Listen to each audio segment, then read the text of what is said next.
وقال الذي اشتراه من مصر دا سلورمه کړی دا ولكن اکثر الناس لا يعلمون پوری چې کله د قافلې والو یوسف علیه السلام خرڅولو نو مختلف خلک رااله داغه د اخیستلو دپاره نو په دې کې د بادشاه یو وزیر رالی عزیز مصر قطفیر داغه نوم چې وی قتل یو ښکلی الګ دی د دې سره نو د ځان دپاره خادم پکارو هغه واخیستلو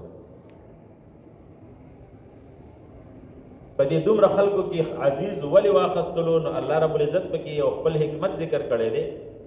چې مقصود په دې کې د یوسف په غلام جوړولو کې او په خرڅولو کې د الله مقصد دا و چې دا د بادشاه کور ته ورسوي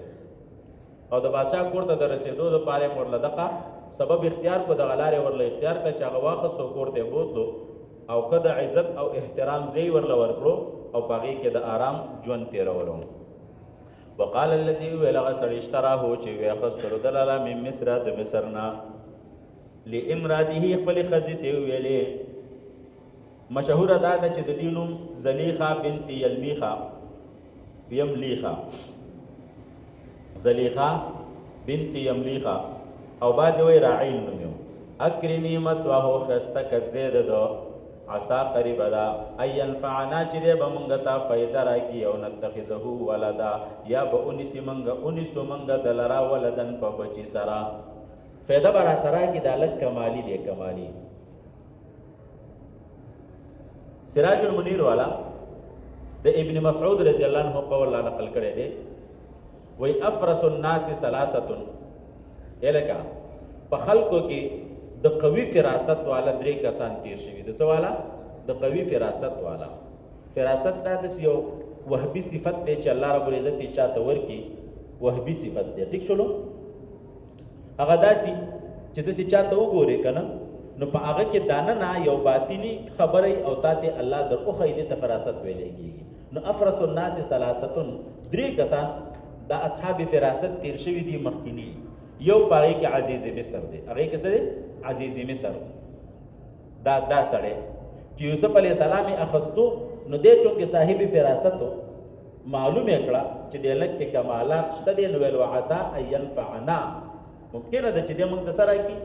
فایده راکړي او د ټولو نه غټه فایده دا ده چې دی بې باندې ایمان راوړي که نه د جهنم نه خلاص شي او دویم د فراست والا د شعیب علیه السلام لور وه څوک وه د شعیب علیه السلام لور چې موسی علیه السلام یې کور ته راوستو او بیا پلار دی ویل یا ابت استاجره ان خیر من استاجرت القوي الامین پلاره دا سړی مزدور که ګورې درنه لاړ نه شي ستا هسې مزدور په کار دی خو په مزدورانو کې قوي او امانتداره سړی دی حالانکې پېژاندو یې نه که معلومه کړه نو پسې معلومه کړه په فراست باندې معلومه کړه پوه شي پې باندې او بل صاحب فراست ابو بکر صدیق رضی الله عنه بل څوک چې خپل خلیفه او نایب یې څوک جوړ کړو عمر رضی الله عنه ګنې ډېرو خلکو ورته ویل ډېرو خلکو چې هلکه عمر مه خلیفه کوه دې خلیفه مه جوړوه ولې دی ډېر غوسه کېږي قهرناک دی هسې نه چې دې باچا کي او د خلکو نه څرمن د بوسونه ډکه کي هغه ویل هلکه دا تاسو څه وایي دا ټیک دی چې عمر ډېر تیز دی خو که دا بوج د خلافت د ده په اوږو باندې رالی بس دا تیزي به په خپله باندې څه شي ختمه شي او ختمه شوه که نه شوه قسم په الله غلام ورته په لار کې ودرېدو غلام دا دې داسې کړي او دا دې داسې کړي هغه ورته قرارې خاموشه وله ټیک شولو بوډۍ زنانه وه د اس واګې یې ونیوی ودرېږه تب هغه عمر یو دا دې وغلې بس ورته خاموشه ولاړ دی خبرې اوري منبر باندې تقریر کوي سړی ورته راپاڅېدو وایي ته وایې چې زه انصاف کوم دا څنګه چل دی تا داسې اوږدې جامې اغوستې زموږ جامې لنډې دي او یا شاته صادرې وي دا اوږدې جامې اغوستې او زموږ دغه څه دي لکه لنډې دي دا ولې هېڅ هم نه ویل چاته مرګونه یې نه کول ښه نو دغه درې کسان چې اصحاب فراست